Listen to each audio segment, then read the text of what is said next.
PM's academy में आप सभी का स्वागत है। दोस्तों, आज हम बात करने वाले हैं मध्य प्रदेश के जिले और संभाग यानी डिस्ट्रिक्ट्स एंड डिविजन्स की। अब ये एक ऐसा टॉपिक है जिसमें अक्सर कन्फ्यूजन बना रहता है ना? लेकिन यकीन मानिए, आज की इस चर्चा के बाद नक्शों, कुछ कहानियों और मज़ेदार ट्रिक्स की मदद से ये कन्फ्यूजन हमेशा हमेशा के लिए दूर हो जाएगा। तो चलिए शुरू करते हैं। तो सबसे पहला और सबसे ज़रूरी सवाल कि भाई ये 55 जिले 10 संभाग तो हैं, पर इन संभागों की डिविजन्स की ज़रूरत ही क्या है? मतलब सीधे जिलों से ही काम क्यों नहीं चल सकता?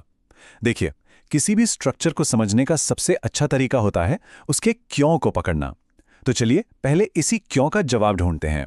तो ये है प्रशासन की पहली सीढ़ी। देखिए, अच्छे गवर्नेंस और मैनेजमेंट के लिए किसी भी बड़े राज्य को एक सिस्टमैटिक स्ट्रक्चर में बांटना बहुत जरूरी हो जाता है। ये देखिए कितना सिंपल है। हायरार्की को समझिए। सबसे ऊपर है हमारा राज्य यानी स्टेट, उसके ठीक नीचे आते हैं संभाग यानी डिविजन्स, और फिर उनके नीचे आते हैं जिले यानी डिस्ट्रिक्ट्स। तो असल में ये जो संभाग है ना, ये स्टेट कैपिटल और डिस्ट्रिक्ट्स के बीच एक ब्रिज, एक बहुत जरूरी कड़ी का काम करता है। इससे पूरा एडमिनिस्ट्रेशन ज्यादा एफिशिएंट और इफेक्टिव बन जाता है। तो चलिए अब थोड़ा और डिटेल में समझते हैं कि ये संभाग आखिर है क्या और इसका काम क्या है। एक छोटा सा इंट्रोडक्शन लेते हैं इसका। देखिए, एकदम आसान भाषा में कहें तो संभाग या डिवीजन कुछ जिलों का एक ग्रुप होता है, एक क्लस्टर। इन्हें एक साथ इसलिए रखा जाता है ताकि एडमिनिस्ट्रेटिव सुपरविजन और कोऑर्डिनेशन, मतलब निगरानी और तालमेल बेहतर हो सके। और इस पूरी यूनिट का जो हेड होता है, जो प्रशासनिक प्रमुख होता है, उसे हम कहते हैं डिविजनल कमिश्नर यानी संभागीय आयुक्त। चलिए अब फटाफट मध्य प्रदेश के डिविजन्स पर एक नजर डालते हैं। ये कुछ डायरेक्ट फैक्ट्स हैं जो एग्जाम में सीधे सीधे पूछे जाते हैं, तो ध्यान दीजिएगा। एमपी में टोटल डिविजन्स कितने हैं? 10। अच्छा, जिलों की संख्या के हिसाब से सबसे बड़ा डिवीजन जबलपुर और सबसे छोटा शहडोल। और हाँ, एक इंटरेस्टिंग फैक्ट ये भी है कि जब 1956 में मध्य प्रदेश बना था तब 9 डिविजन्स थे। इसको ना एक एग्जाम्पल से समझते हैं। यहाँ देखिए, 2 पड़ोसी संभाग हैं, चंबल और ग्वालियर। अब चंबल डिवीजन, जिसका हेडक्वार्टर्स मुरैना में है, उसमें आपको मिलेंगे 3 जिले, मुरैना, श्योपुर और भिंड। दूसरी तरफ ग्वालियर डिवीजन में 5 जिले हैं, ग्वालियर, दतिया, शिवपुरी, गुना और अशोकनगर। तो देखा आपने, इस तरह से जिलों के ग्रुप्स बनाकर डिविजन्स तैयार किए जाते हैं। तो डिविजन्स की बात हो गई, अब जरा जिलों के एवोल्यूशन को देखते हैं। यह समझना बड़ा इंटरेस्टिंग है कि समय के साथ जिलों की संख्या कैसे बढ़ती चली गई। तो ये सफर शुरू होता है 1956 से। जब मध्य प्रदेश बना तब थे 43 जिले। फिर आया साल 2000, एक बड़ा माइलस्टोन, जब छत्तीसगढ़ अलग हुआ तो हमारे पास बचे 45 जिले।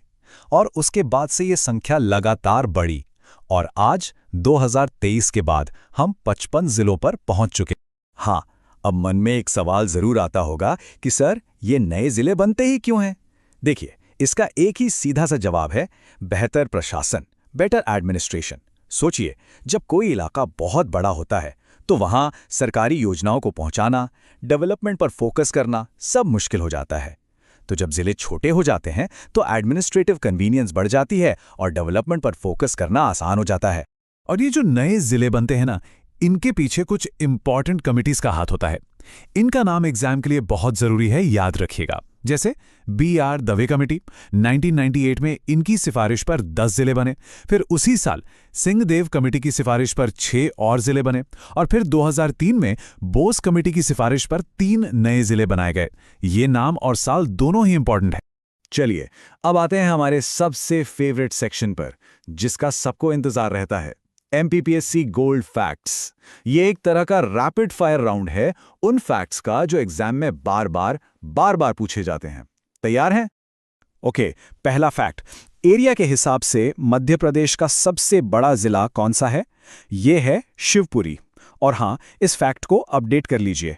कई लोग अभी भी छिंदवाड़ा सोचते हैं, लेकिन 2023 में जब पांडुरना जिला बना तो उसके बाद अब सबसे बड़ा जिला शिवपुरी है। ये अपडेटेड इन्फॉर्मेशन है, इसे जरूर नोट कर लें। और सबसे छोटे जिले का ताज किसके सर है? ये है निवाड़ी के पास। और मजे की बात यह है कि ये सिर्फ एरिया में ही नहीं, बल्कि पॉपुलेशन में भी सबसे छोटा जिला है। मतलब एग्जाम के लिए डबल इंपॉर्टेंट फैक्ट हो गया ये। चलिए कुछ और हाई यील्ड फैक्ट्स देखते हैं। सबसे ज्यादा पॉपुलेशन इंदौर, सबसे ज्यादा ट्राइबल पॉपुलेशन का परसेंटेज अलीराजपुर लगभग 89%। सबसे कम लिटरेसी रेट यानी साक्षरता दर, वो भी अलीराजपुर।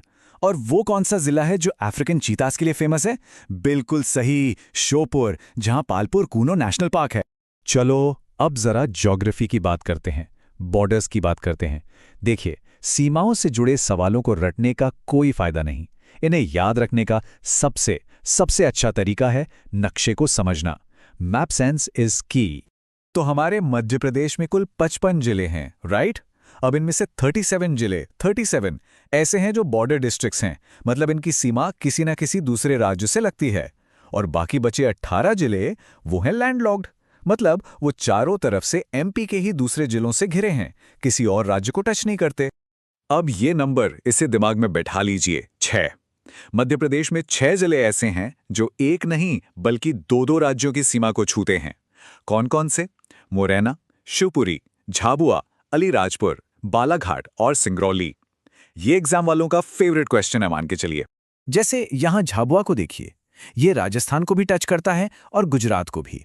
और ठीक उसके नीचे अलीराजपुर, ये गुजरात और महाराष्ट्र दोनों से बॉर्डर शेयर करता है। इस तरह की कंपैरेटिव क्वेश्चंस एमपीपीएससी में बहुत आते हैं। तो अब हम आ गए हैं अपने आखिरी और सबसे इंपॉर्टेंट सेक्शन में।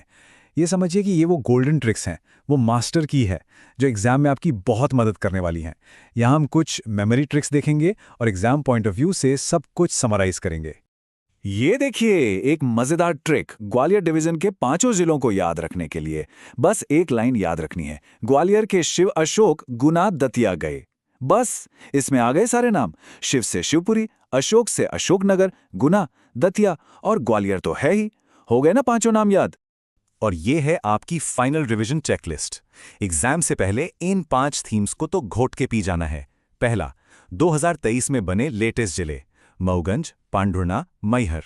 दूसरा, district reorganisation committees Dave, Singhdeo. तीसरा, सबसे बड़े छोटे जिले। चौथा, 2 राज्यों से बॉर्डर बनाने वाले जिले। और 5वां, डिविजन्स के हेडक्वार्टर्स जैसे चंबल का मुरैना। ये पॉइंट्स बिल्कुल मत छोड़िएगा।